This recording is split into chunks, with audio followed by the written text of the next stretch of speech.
हरे कृष्णा। आप सभी का हार्दिक स्वागत है आज के श्रीमद् भगवद गीता के सत्र में। हमारा 17वां अध्याय चल रहा है श्रद्धा के विभाग, और आज ये 17वां अध्याय समापन की ओर है। तो आइए अपने सत्र का शुरुआत करते हैं मंगलाचरण से। ओम अज्ञानतिमिरन्धस्य ज्ञानञ्जनशलाकया चक्षुरुन्मीलितं येन तस्मै श्रीगुरुवे नमः। श्रीचैतन्यमनोभीष्टं स्थापितं येन भूतले स्वयं रूप कदा मह्यं ददाति स्वपदान्तिकं। वन्देऽहं श्रीगुरो श्रीयुतपदकमलं श्रीगुरुं वैष्णवांश श्रीरूपं साग्रजातं सहगणरघुनाथान्वितं तं सजीवं साद्वैतं सावधूतं परिजनसहितं कृष्णचैतन्यदेवं श्रीराधाकृष्णपादान् सहगणललिता श्रीविशाखान्वितांश। हे कृष्ण करुणा सिंधो दीनबंधो जगतपते गोपेश गोपिका कांता राधा कांत नमोस्तुते। तप्त कांचना गौरांगी राधे वृंदावनेश्वरी वृषभानुसुते देवी प्रणमामि हरिप्रिये। वाञ्छाकल्पतरुभ्यश्च कृपा सिन्धुभ्यैव च पतितानां पावनेभ्यो वैष्णवेभ्यो नमो नमः। नमो विष्णुपादाय कृष्णप्रेष्ठाय भूतले श्रीमते भक्तिवेदान्त स्वामिनिति नामिने। नमस्ते सारस्वते देवे गौरवाणी प्रचारिणे निर्विशेष शून्यवादी पाश्चात्यदेशतारिणे। जय श्री कृष्ण चैतन्य प्रभु नित्यानंद श्री अद्वैत गदाधर शिवासादि गौर भक्त वृंद। हरे कृष्णा कृष्ण कृष्ण हरे हरे, हरे राम राम राम हरे हरे। हरे कृष्णा। एक बार फिर आप सभी का हार्दिक स्वागत है भगवद गीता के सीरीज़ में। और जैसा कि हमारा ये 17वां अध्याय श्रद्धा के विभाग चल रहा है, तो इसमें अब तक हमने सीखा कि 3 प्रकार की श्रद्धा होती हैं, सात्विक गुण में, राजसिक गुण में और तामसिक गुण में। और उन श्रद्धा के अंतर्गत 4 प्रकार की क्रियाएं होती हैं। आहार, यज्ञ, तप और दान, ये 4 क्रियाएं 3 श्रद्धाओं के अंतर्गत होती हैं। तो 3 प्रकार के भोजन में हमने देखा सात्विक भोजन, राजसिक भोजन और तामसिक भोजन क्या है। इसी प्रकार 3 प्रकार के यज्ञ देखे। सात्विक यज्ञ क्या है? जो है भगवान के नाम का जप करना। फिर राजसिक यज्ञ देखा और तामसिक यज्ञ देखा। फिर हमने 3 प्रकार की तपस्या देखी, सात्विक, राजसिक और तामसिक। और लास्ट में हमने देखा 3 प्रकार के दान, सात्विक, राजसिक और तामसिक। तो उनके बारे में हम पिछले सत्र में डिटेल में पढ़ चुके हैं, तो अभी वो रिपीट नहीं कर रहे हैं। ठीक है, तो अभी श्लोक संख्या 23 से लेकर 28 तक, 23 से 28 तक ये पूरा चैप्टर को कंक्लूड करते हुए भगवान बता रहे हैं तीनों प्रकार की जो एक्टिविटीज़ हैं, 4 प्रकार की एक्टिविटी 3 गुणों के अंतर्गत जो हैं, उसमें भगवान बताते हैं कि सत्व गुण में रहना अच्छा है, हर क्रिया को सत्व गुण में करना अच्छा है, लेकिन उससे भी अच्छा है शुद्ध सत्व गुण में रहकर सब कुछ किया जाए। और वो 3 शब्द तत्, ओम, तत्, सत के साथ हर कार्य को, हर क्रिया को किया जाए। ठीक है, तो हम देखते हैं श्लोक संख्या 3 में भगवान ओम पर प्रकाश डालते हुए बता रहे हैं कि हर कार्य को ओम से शुरू करना चाहिए। श्लोक संख्या 23। ओम तत्सत इति निर्देशो ब्राह्मण त्रिविध स्मृतः ब्राह्मणास्तेन वेदाश्च यज्ञाश्च विहितः पुरा।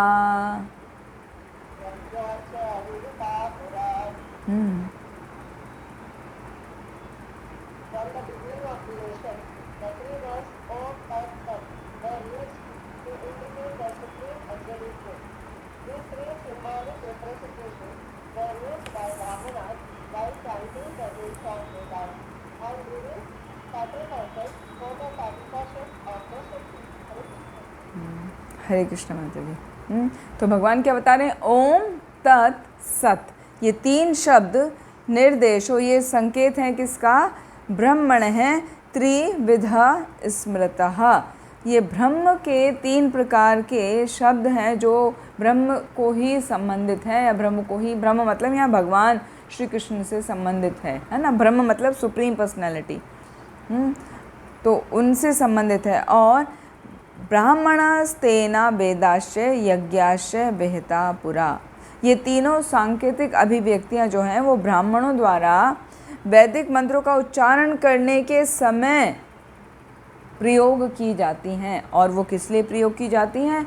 वो भगवान ब्रह्म को संतुष्ट करने के लिए यज्ञ के समय प्रयुक्त की जाती हैं। तो जैसे कि अब तक हमने 4 क्रियाओं का वर्णन किया था। 4 क्रियाएं क्या थीं? भोजन, तपस्या, यज्ञ और दान। ठीक है, उनके 3 भेद बताए थे, राजसिक, तामसिक और सात्विक। लेकिन देखा जाए तो राजसिक और तामसिक बहुत अच्छे नहीं हैं, उनके रिज़ल्ट अच्छे नहीं आते। लेकिन सात्विक गुण में, चाहे आप तपस्या करें, चाहे यज्ञ करें, चाहे दान करें, चाहे सात्विक आहार करें, वो उन दोनों से बेटर है, बहुत अच्छा है। लेकिन फिर भी सात्विक गुण भी, क्योंकि 3 गुणों के अंतर्गत ही आता है, तो वो कलुषित है, भौतिक गुणों से कलुषित है, और बद्ध जीव इनके द्वारा प्रभावित होते हैं। तो भगवान को, यदि ब्रह्म को हमें प्राप्त करना है, तो हमें तीनों गुण के कलुषता से ऊपर उठना चाहिए। इसीलिए ये 3 गुण जो हैं, सात्विक, राजसिक, तामसिक, इनसे परे जाना चाहिए। इनसे परे मतलब शुद्ध सात्विक गुण में आना चाहिए। तो शुद्ध सात्विक गुण में आने के लिए ये अत्यंत ही आवश्यक है कि जब भी हम ये चारों क्रिया करें तो उसकी शुरुआत करें शब्द ओम से। ओम तत्सत कह के शुरुआत करें। तत्सत बोला जाता है एंड में, तत् मतलब वो, हाँ, और सत भगवान के लिए। तो ओम तत्सत तीनों शब्द देखा जाए तो विशेष रूप से वो परम सत्य, supreme truth, supreme personality of God head के लिए ही प्रयुक्त हो रहे हैं। और ओम शब्द से हम हर मंत्र का, वैदिक मंत्रों का उच्चारण शुरू करते हैं। 7वें अध्याय में भगवान बताते हैं कि ओम शब्द जो है वो मैं ही हूँ, है ना। रसोहम अप्सु कौन्तेया प्रभा अस्मि शशि सूर्ययोः प्रणवः सर्ववेदेषु शब्दे खे पौरुषम ऋषु। तो प्रणवः का मतलब है ओम। ओम बना है 3 शब्दों से, ओ, ई, म। हाँ, ओम तीनों को मिलाएंगे तो ओम बनता है। तो वो क्या है? सर्व वेदेषु, सभी वेदों का वो मुख्य शब्द है। और वो इतना प्रभावशाली है कि उससे हर वैदिक मंत्र की शुरुआत होती है। जैसे हमने किया ओम नमा ओम विष्णुपादाय, है ना, शुरू में ओम बोला। फिर जो मुख्य मंत्र है, पूजा आदि से पहले बोला जाता है ओम तद् विष्णु परमं पदम सदा पश्यन्ति सूरयोः। तो कहने का अर्थ ये है कि ओम से ही हर मंत्र, वैदिक मंत्र की शुरुआत होती है। और वो किस लिए होता है? वो भगवान की प्रसन्नता के लिए होता है। तो यहाँ पर जो 3 शब्दों की बात हुई है, ओम तत् सत, तो ओम जो है वो ऋग्वेद से लिया गया। ऋग्वेद में ऐसा बताया गया है, ओम इति एतत् ब्रह्मणो नेदिस्थम नाम। तो ये प्रथम लक्ष्य है, भगवान को प्राप्त करने का प्रथम लक्ष्य है। फिर तत् का मतलब है छांदोग्य उपनिषद, जो कि ऋग्वेद का एक हिस्सा है। उसमें बताया गया है तत्त्वमसि, तुम ही हो। तुम ही हो मतलब भगवान के लिए कहा गया है, तुम ही हो सब कुछ। तो वो भगवान को ही प्रदर्शित करता है, वो दूसरा लक्ष्य है भगवान के लिए। फिर तीसरा शब्द है सद। तो सद एवं सौम्य वर्ड आता है छांदयोग उपनिषद के ही 6.2.1 में आता है, जो वो तृतीय लक्ष्य बताता है। मतलब वो तीसरा लक्ष्य है भगवान को प्राप्त करने का। ओम भगवान का सूचक, तत् वो ही हैं, और सद वहाँ पर संपूर्णता हो गई उनकी।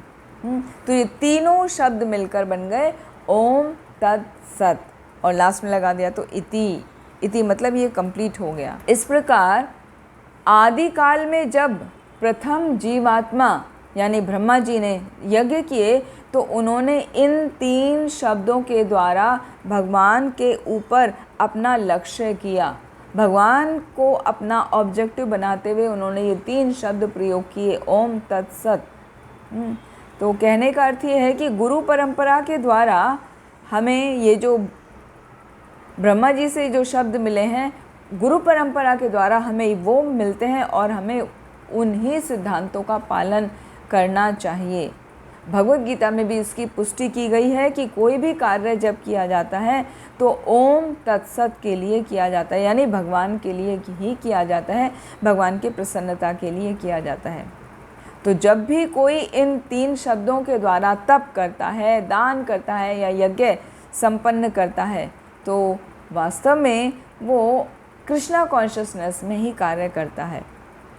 और कृष्णा कॉन्शियसनेस में दिव्य जो कार्य होते हैं, उनका जो एप्लीकेशन है वो किस लिए है? जिससे भगवान के धाम, भगवत धाम को वापस जाया जा सके। तो ऐसे दिव्य विधि से कर्म करने में किसी भी प्रकार की शक्ति का कोई क्षय नहीं होता है। तो जब भी हम कोई कार्य करें, कोई भी भक्ति का कार्य करें, तो हमें हमेशा ओम से शुरुआत करनी चाहिए। इस बात का ध्यान रखना चाहिए। ठीक है, अभी आगे और भगवान बता रहे हैं श्लोक संख्या 24 में, तस्माद् ओम इति उदाहृत्य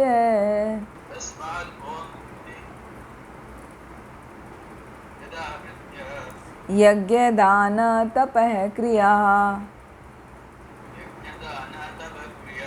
प्रवर्तन्ते विधानोक्ताः सततं ब्रह्मवादिनां।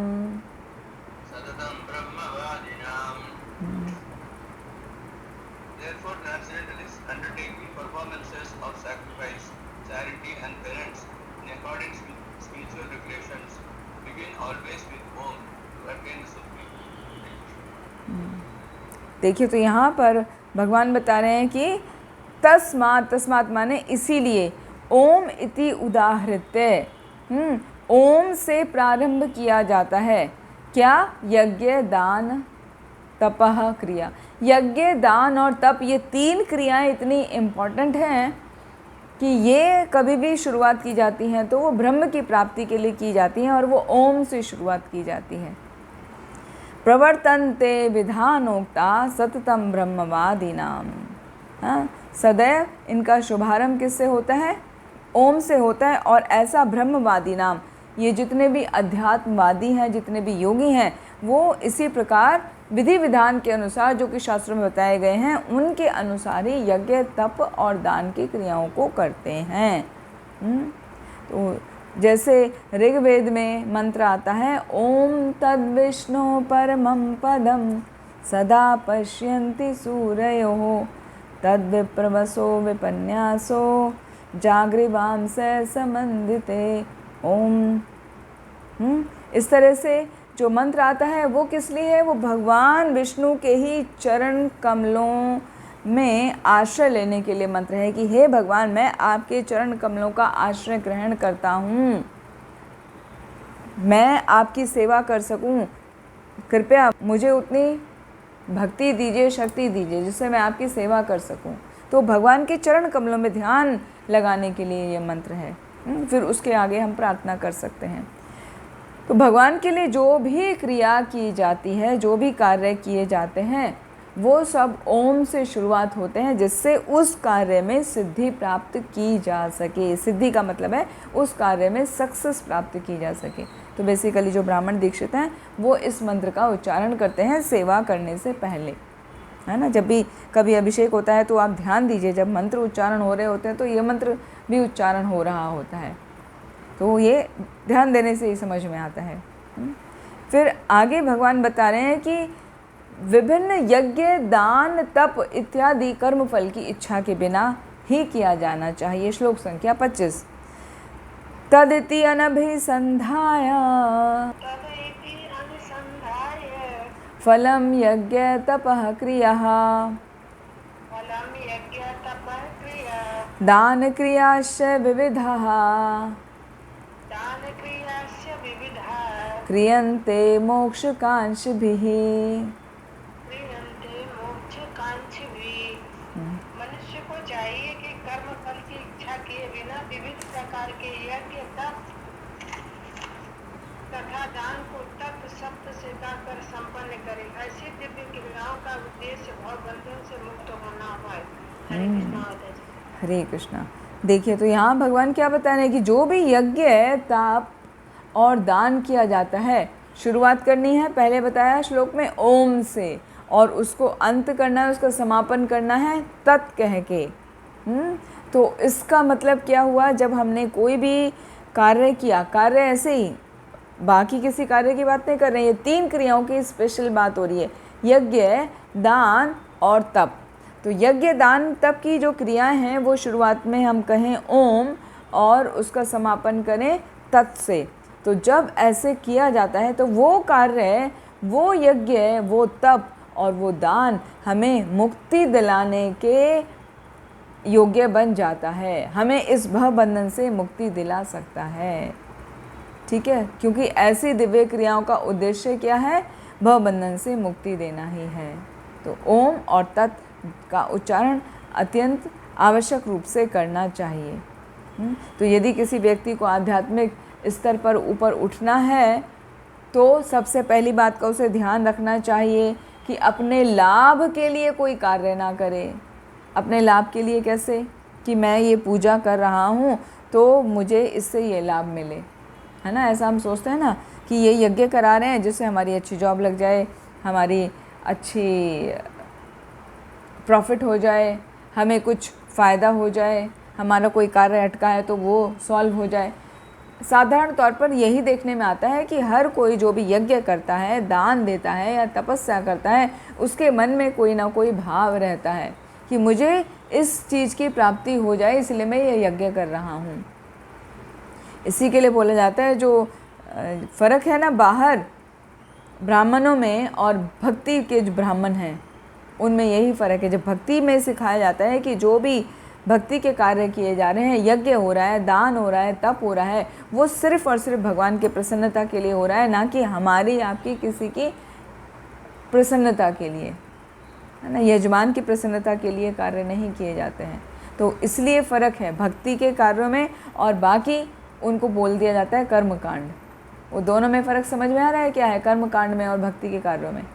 कर्मकांड के जो कार्य किए जा रहे हैं वो किसी प्रयोजन से किए जा रहे हैं, कुछ लाभ की प्राप्ति के लिए किए जा रहे हैं। भले उसमें ओम लगा दिया, बाद में तत् पता नहीं लगाते हैं नहीं लगाते हैं, ठीक है, लेकिन उनकी इच्छा तो है कुछ लाभ को प्राप्त करने की। तो उसको जब किया जाता है तो आध्यात्मिक लाभ की कोई प्राप्ति नहीं होती, उनको केवल भौतिक लाभ ही मिलता है। लेकिन यहाँ पर कहा जा रहा है भगवद गीता में कि हमें जो भी कार्य करने चाहिए वो इस उद्देश्य से करने चाहिए कि हमें भगवान के परम धाम को जाना है, भगवान की सेवा करना है, भक्तिमय कार्यों को करना है। ये सोच के जब कार्य किया जाता है, चाहे वो यज्ञ का हो रहा है, दान हो रहा है या तप हो रहा है, तो उसमें शुरू में ओम और अंत में तत् का प्रयोग किया जाना चाहिए। तभी वो हमारी आध्यात्मिक उन्नति कराता है, हमारा आध्यात्मिक पद प्रशस्त होता है, हम भगवत धाम जाने के योग्य होते हैं। देखिए, जनरली कहा जाता है ना कि आप विभिन्न विभिन्न क्रियाओं को करिए तो आप भगवत धाम जाएंगे, लेकिन भगवत गीता हमें पूरा क्लियरली बता रही है कि वो सभी भक्ति कार्यों के अलावा भी हमें ये अत्यंत आवश्यक रूप से करना चाहिए। ये हमें भक्ति मार्ग को, हमारे आध्यात्मिक पद को प्रशस्त करता है। ठीक है, अब उसका तीसरा शब्द आता है सत, ओम तत् सत। अब सत के बारे में बताया गया श्लोक संख्या 26 में और 27 में कि सत का प्रयोग करना है। ओम और तत् क्लियर हो गया ना, ओम से शुरू करना है और तत् से समाप्त करना है। अब देखते हैं सद के बारे में क्या बताते हैं भगवान। श्लोक संख्या 26 और 27। 26 एक जन कोई रिपीट करेंगे और 27 कोई और पढ़िएगा। सद्भावे साधु भावे च सद्भावे साधु भावे च सदिति एतत् प्रयुज्यते सदित्येतत् प्रयुज्यते प्रशस्ते कर्मणि तथा प्रशस्ते कर्मणि तथा सच्छब्दः पार्थ युज्यते सच्चब्दः पार्थ युज्यते यज्ञे तपसि दाने च यज्ञे तपसि दाने च स्थिति सदिति चोच्यते स्थिति सदिति चोच्यते कर्म चैव तदीयर्थम् कर्म चैव तदित्यर्थम् सदित्येवाभिधीयते। तदित्येवाभिधीयते। परम सत्य भक्तिमय यज्ञ का लक्ष्य है और उसे सत्य शब्द से अभिहित किया जाता है। हे पृथा पुत्र, ऐसे यज्ञ का संपन्न करता भी सत्य कहलाता है। जिस प्रकार यज्ञ तप तथा दान के सारे कर्म भी जो परम पुरुष को प्रसन्न करने के लिए संपन्न किए जाते हैं सत्य है। हरे कृष्ण। हरे कृष्णा। सद्भावे साधु भावे च। सद्भावे का अर्थ है भगवान के लिए, ब्रह्म के लिए प्रयोग किया जा रहा है, मतलब जो कार्य ब्रह्म के लिए किया जा रहा है। और साधु भावे, जो कार्य साधु के द्वारा किया जा रहा है। साधु मतलब एक भक्त। तो भक्त जो कार्य कर रहा है किसके लिए? भगवान के प्रसन्नता के लिए किया कर रहा है। सद इति एतत् प्रयुज्यते। हाँ, वो भगवान के प्रसन्नता के लिए साधु जो कार्य करता है उस कार्य में प्रयुक्त होता है। प्रशस्ते कर्मणि तथा, वो कर्म कैसे होते हैं? प्रामाणिक होते हैं। सत शब्द, सत शब्द को मिला देंगे तो सत शब्द हो जाएगा। सत शब्द पार्थ युज्यते, वो प्रयुक्त होता है किसके लिए? भगवान की प्रसन्नता के लिए। तो जो सत शब्द है वो किसके लिए इंडिकेट किया जा रहा है? वो भक्ति में लक्ष्य के लिए ही इंडिकेट किया जा रहा है। और भक्ति का लक्ष्य क्या है? परम भगवान, सुप्रीम पर्सनैलिटी ऑफ गॉडहेड। हम जो भी भक्ति करते हैं, हमारे भक्ति का लक्ष्य क्या है? बताइए, भक्ति करने का लक्ष्य क्या है?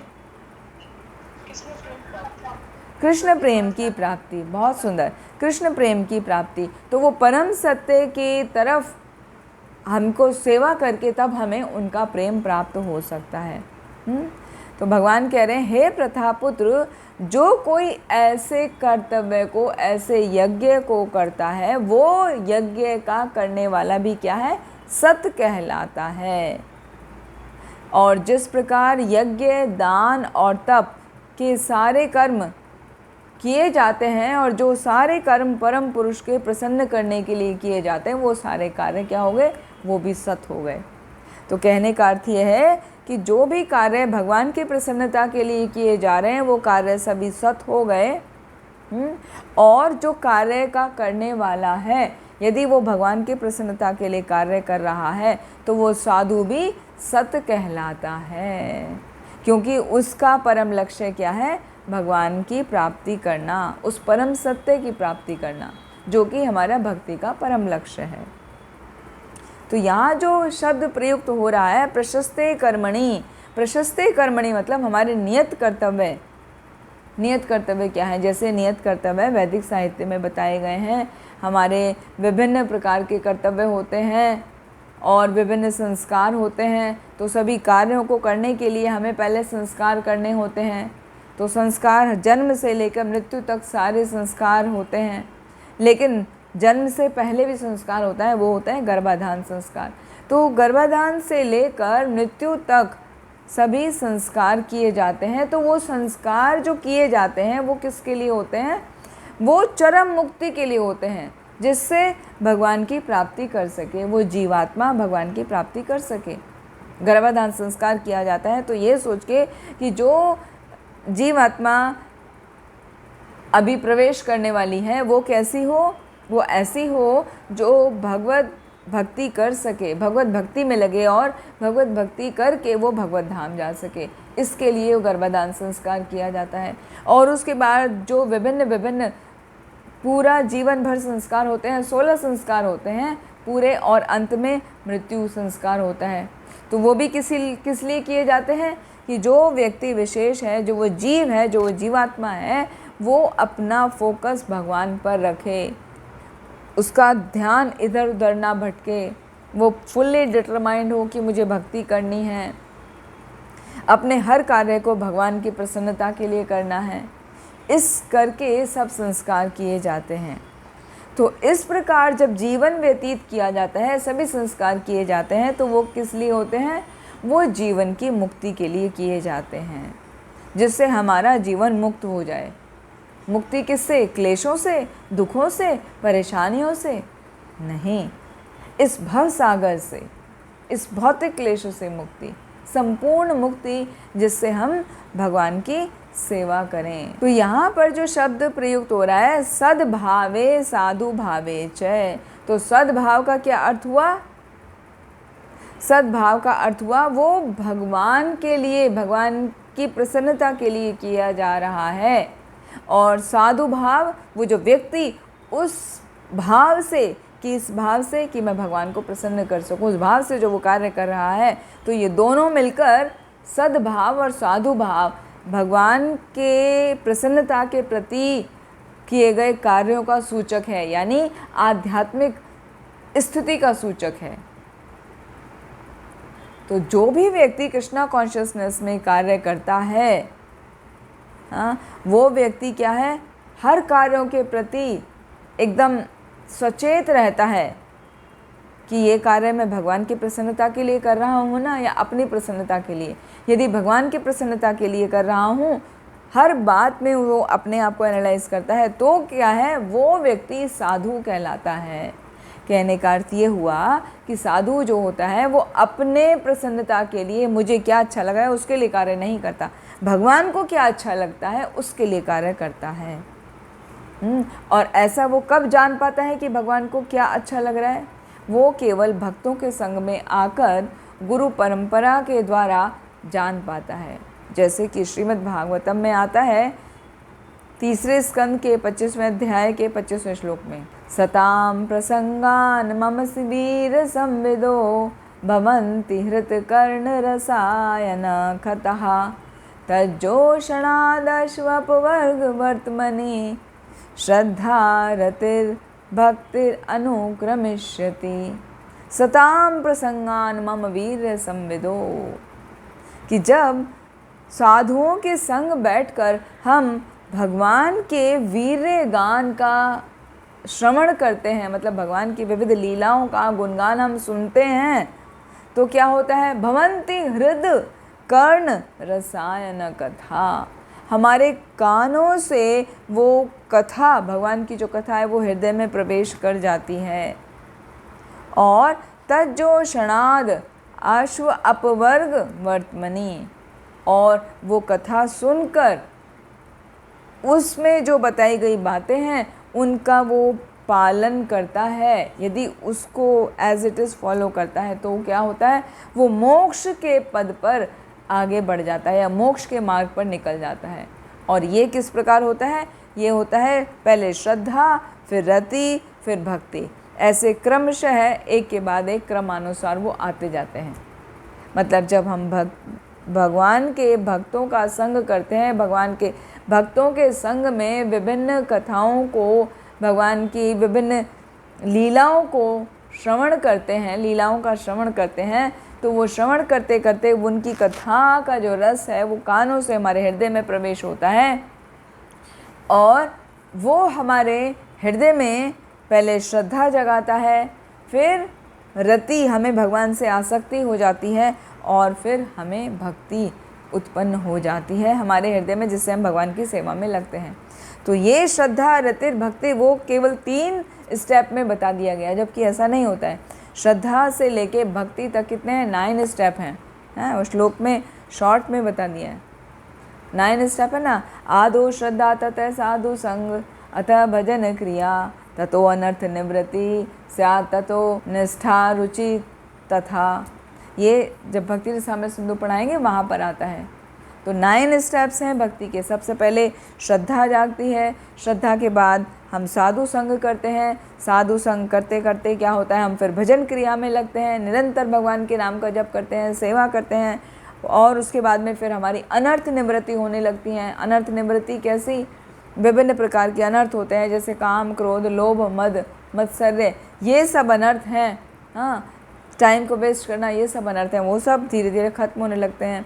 फिर उसके बाद निष्ठा आती है, हम भगवान की सेवा के प्रति सजग हो जाते हैं, हम कभी भगवान की सेवा करने से चूकते नहीं, वो कहलाती है निष्ठा। और निष्ठा आते आते फिर रुचि आ जाती है, फिर हमें उसमें रुचि आने लगती है, मतलब हमारा इंटरेस्ट हो जाता है, हम उसके सेवा के करे बिना नहीं रह सकते, वो रुचि। और रुचि करते करते फिर हमें आसक्ति आ जाती है, भगवान से हम आसक्त हो जाते हैं। जैसे हम अपने पुत्र पुत्र आदि से आसक्त होते हैं, ऐसी आसक्ति भगवान से आ जाती है कि हम उनके लिए सेवा किए बिना बिल्कुल ही नहीं रह सकते, आपको अच्छा ही नहीं लगेगा, उतना ज़्यादा अटैचमेंट होता चला जाता है भगवान से। और आसक्ति के बाद फिर भाव उत्पन्न होता है, और भाव के बाद में फिर प्रेम आ जाता है। तो इस सबको शॉर्ट में यहाँ पर 3 टर्म्स में श्रद्धा रतिर भक्ति अनुक्रमिष्यति, अनुक्रमिष्यति मतलब क्रम अनुसार आती जाती है। तो सब कुछ कैसे होता है? सब कुछ वो शुरुआत होती है साधु संग से, सद्भावे साधु भावे च, यहाँ पे 2 शब्द है ना। तो जब सद्भाव मतलब भगवान के लिए हमने किया, और साधु भाव, हाँ, साधु भाव मतलब हमने शास्त्रों के विधि विधान के अनुसार किया। तो कोई भी क्रिया की जाए वो बिना दिव्य सत्संग के दिव्य ज्ञान हमको उपलब्ध नहीं हो पाता। तो यज्ञ की क्रिया है, दान की क्रिया है, तप की क्रिया है, वो साधु संग से ही हमको दिव्य ज्ञान लेकर ही तभी हम ठीक तरीके से कर पाते हैं। जैसे दीक्षा देने के समय, यज्ञोपवीत संस्कार देने के समय, है ना, सेकंड इनिशिएशन जब होता है तब तो ओम तत्सत शब्दों का उच्चारण किया ही जाता है, क्योंकि ओम तत्सत वही ब्रह्म ही परम लक्ष्य है। भगवान की प्रसन्नता के लिए ही सभी यज्ञ किए जाते हैं। यज्ञ के स्वामी कौन है? भगवान श्री कृष्ण है। भोक्तारम यज्ञ तपसाम सर्वलोक महेश्वरम सुहृद सर्वभूतानाम ज्ञात्वा माम शांतिम रक्षति। सभी यज्ञों के, सभी लोकों के, सभी ईश्वर वही हैं, भगवान, जिन्हें कोई ब्रह्म बोल देता है और कोई उनको परमात्मा बोल देता है और कोई उनको भगवान बोलता है ना। ब्रह्मेति परमात्मेति भगवान इति शब्दते, वो वास्तव में एक ही हैं। हम उनको कृष्ण के नाम से जानते हैं। जो निराकारवादी हैं वो उनको ब्रह्म के नाम से जानते हैं। जो निर्विशेषवादी हैं वो ब्रह्म ही मानते हैं। जो इनका स्तर आगे बढ़ा हुआ है वो उनको परमात्मा के नाम से जानते हैं। लेकिन जो साकारवादी हैं, भगवान की उपासना में लगे रहते हैं, भगवान के नाम जप में ध्यान में लगे रहते हैं, वो भगवान का साकार रूप का जानकर, साकार रूप को जानकर भगवान की भक्ति में लगते हैं। तो ये सब जो हो रहा है, ये सब है चरम लक्ष्य भगवान को प्राप्त करने के लिए। और 27 श्लोक में जो दूसरी लाइन में तदीयर्थम वर्ड आ रहा है, तदीयर्थम शब्द, तदीयर्थम का मतलब है कृष्ण के लिए। तद माने उनके, अर्थीयम, अर्थीय मतलब उनके लिए, है ना, किसी के लिए। जैसे हम कहते हैं इसका क्या अर्थ है, अर्थ का एक शब्द का मतलब होता है एक मूल्य। यहाँ मूल्य नहीं है, उसके लिए है। यहाँ ये किस वास्ते है, किसके लिए है, तो अर्थ मतलब किसके लिए, तो कृष्ण के लिए। तो तदीयर्थम ब्रह्म का प्रतिनिधित्व करने वाले किसी भी कार्य के लिए प्रयुक्त हो रहा है, किसी भी कार्य जो सेवा का सूचक है। तो तदीयर्थ मतलब भगवान की सेवा में लगा होने वाला कोई भी कार्य। जैसे हम भगवान के लिए कुछ भोग बनाते हैं, फिर भगवान को भोग ऑफ़र करते हैं या विभिन्न प्रकार की सेवाएं करते हैं, जैसे माताएं भगवान की गार्लैंड बनाने की सेवा करते हैं, या कोई प्रीचिंग की सेवा करते हैं, भगवान के यश का प्रचार प्रसार करने की सेवा करते हैं, या विभिन्न प्रकार की सेवा कर सकते हैं। हाँ, वो आप सबको मालूम है, जैसे कुछ कलेक्शन का सेवा करते हैं, कुछ मैनेजमेंट का सेवा करते हैं, कुछ सफाई का सेवा करते हैं। तो जो भी है, कुछ भी सेवा की जा रही है, यदि वो भगवान की प्रसन्नता के लिए की जा रही है, तो उसके लिए शब्द आ रहा है तदीयर्थम। तद माने वो भगवान के लिए। तो कुल मिलाकर इस श्लोक में ये समझाया गया है कि जो सेवा है वो सिर्फ और सिर्फ भगवान के प्रसन्नता के लिए की जाती है। ओम से शुरू हुआ, तत् से ख़त्म हुआ, और सद का अर्थ है भगवान के लिए। फिर 28वें श्लोक में भगवान पूरा उसको कंक्लूड करते हुए बता रहे हैं। देखते हैं श्लोक संख्या 28। अश्रद्धया हुतम दत्तम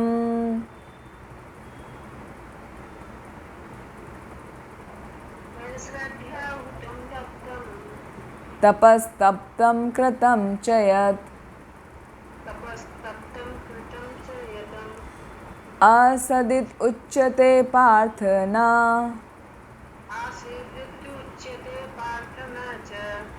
च तत्प्रेत्य नो इह।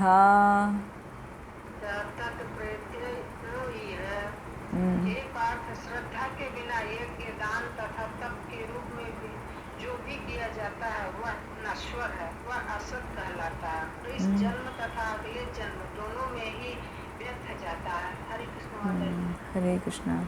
देखिए कितना एकदम फोकस करके बता रहे हैं भगवान की, हे पार्थ, श्रद्धा के बिना जो भी यज्ञ किया जा रहा है, जो भी दान दिया जा रहा है, या जो भी तपस्या की जा रही है, बिना श्रद्धा के वो नश्वर है, उसका कोई फल ही नहीं है, और वो असत कहलाता है। अभी तक सत की बात हो रही थी ना पिछले श्लोक में, हमने सत माने भगवान के लिए। तो ये सब बिना श्रद्धा के यदि कर दिया तो वो सब असत हो गया, वेस्ट हो गया, और उसका ना तो इस जन्म में कुछ फल मिलता है और ना ही अगले जन्म में।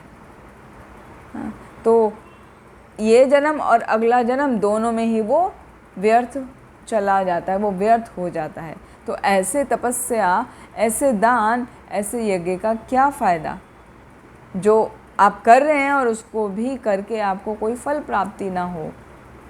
इसीलिए जो भी यज्ञ किया जाता है, दान दिया जाता है या तपस्या की जाती है, वो केवल और केवल भगवान की प्रसन्नता के लिए करना चाहिए। इसी के लिए समझाया गया था सात्विक तपस्या क्या है, राजसिक क्या है, तामसिक क्या है।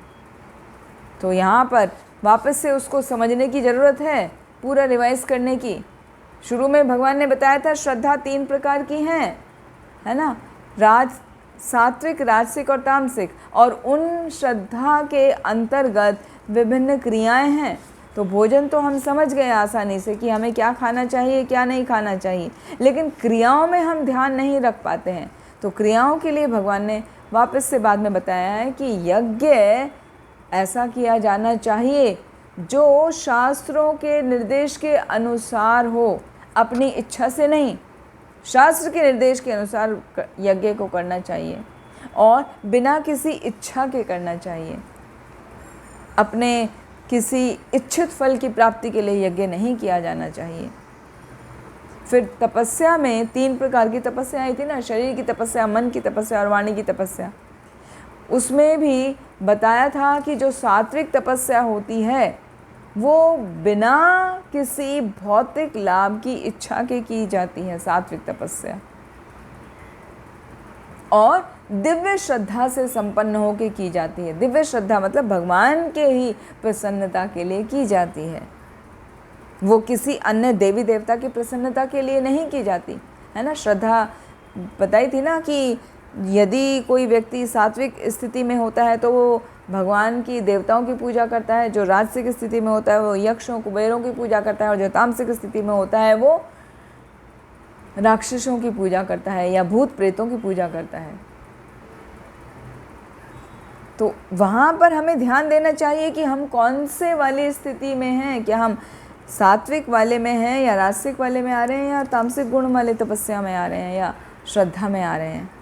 है ना। उसी प्रकार तप भी बताए थे। तो तप जो था, जो सात्विक भाव से किया जा रहा था, मतलब बिना अपने भौतिक लाभ की इच्छा के किया जा रहा था, वो सात्विक तप कहलाता है। और ऐसी दान का भी वर्णन है।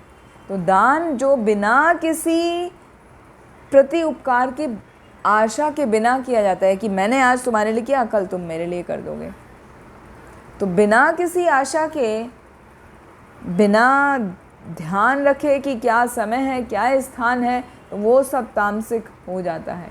इसीलिए सात्विक दान देना चाहिए कि हमें किसको देना है ये समझ में आना चाहिए, बिना किसी आशा की भावना के देना चाहिए।